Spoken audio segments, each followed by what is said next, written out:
Saudari-saudara yang terkasih di dalam Tuhan Yesus, marilah kita berdoa dalam nama Bapa dan Putra dan Roh Kudus.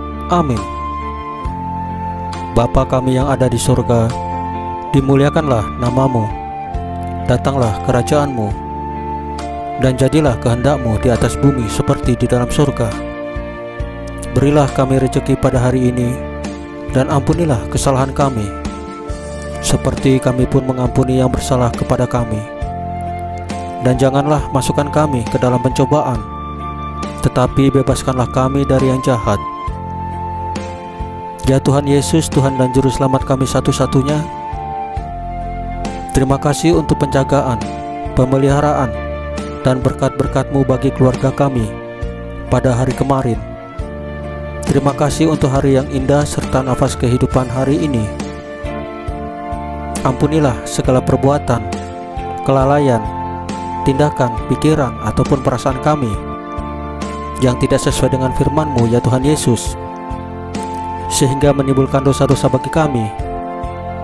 Ampunilah dengan kerahiman-Mu, dan berikanlah kerinduan yang besar kepada kami untuk menyambut sakramen Maha Kudus, yaitu Engkau sendiri, baik dalam misa online ataupun misa offline.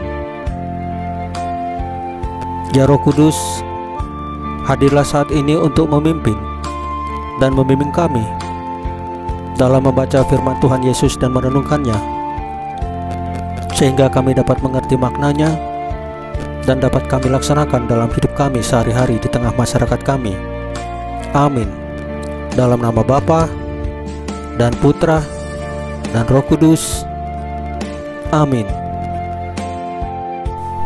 Pembacaan Injil Markus pasal 10 ayat 1 sampai dengan 12 dengan perikop perceraian. Dimuliakanlah Tuhan.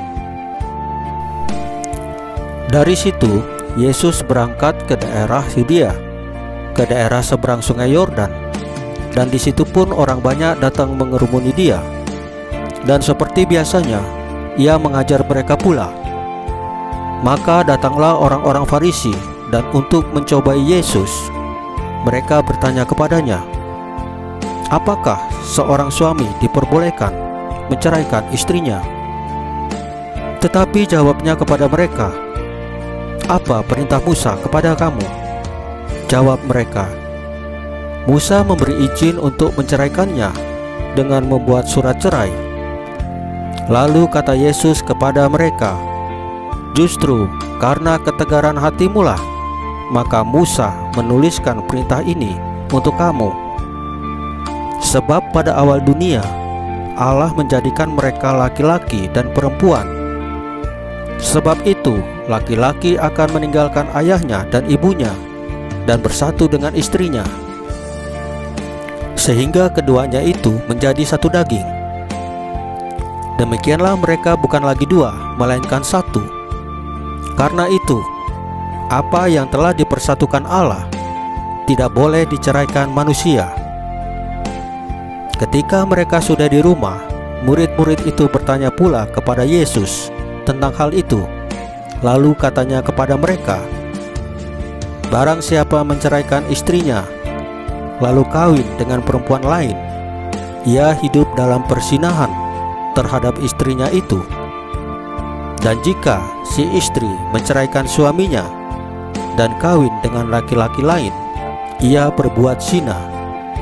Demikianlah sabda Tuhan. Terpujilah Kristus. Saudari-saudara yang terkasih di dalam Tuhan Yesus, kadang-kadang kita terdorong untuk membeli suatu barang, bukan karena kebutuhan, melainkan karena tergiur oleh diskonnya.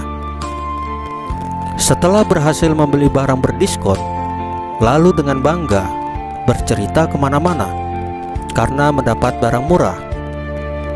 Akhirnya, teman kita yang mendengar hal itu buru-buru juga berbelanja barang yang kita ceritakan, meski tidak butuh, karena ikut tergiur dengan diskon yang diberikan. Ilustrasi di atas relevan dengan bacaan Injil hari ini. Pria dan wanita menikah, dipersatukan oleh ikatan cinta dan komitmen. Namun, lucunya, orang Farisi bertanya tentang perceraian. Pernikahan merupakan sesuatu yang diperjuangkan, bahkan diimpikan. Namun, yang dipikirkan adalah kemungkinan perceraian. Itulah yang disebut cara berpikir diskon. Sebetulnya, orang tidak membutuhkan perceraian, dan seharusnya memang tidak boleh bercerai, karena hal itu mencederai komitmen sakral perkawinan. Namun, kerap kita berpikir, kalau memang ada diskon, kenapa tidak diambil?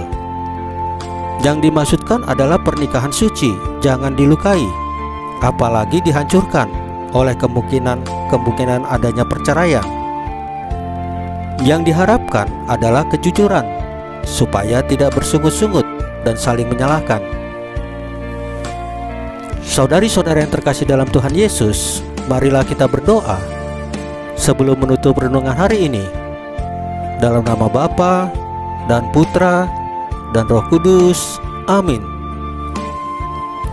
Tuhan Yesus, semoga keluarga-keluarga yang telah dipersatukan lewat perkawinan suci tetap hidup dalam cinta dan kerukunan untuk mencapai kesejahteraan bersama. Salam Maria, penuh rahmat, Tuhan sertamu. Terpujilah engkau di antara wanita, dan terpujilah buah tubuhmu Yesus. Santa Maria Bunda Allah, doakanlah kami yang berdosa ini, sekarang dan waktu kami mati. Ya Tuhan Yesus, tambahkanlah iman kami hanya kepadamu saja, karena Engkau adalah Tuhan dan Juru Selamat kami satu-satunya. Amin. Dalam nama Bapa dan Putra dan Roh Kudus, amin. Saudari-saudara yang terkasih dalam Tuhan Yesus, bacaan firman dan renungan hari ini sudah selesai. Tuhan Yesus memberkati kita semua. Amin.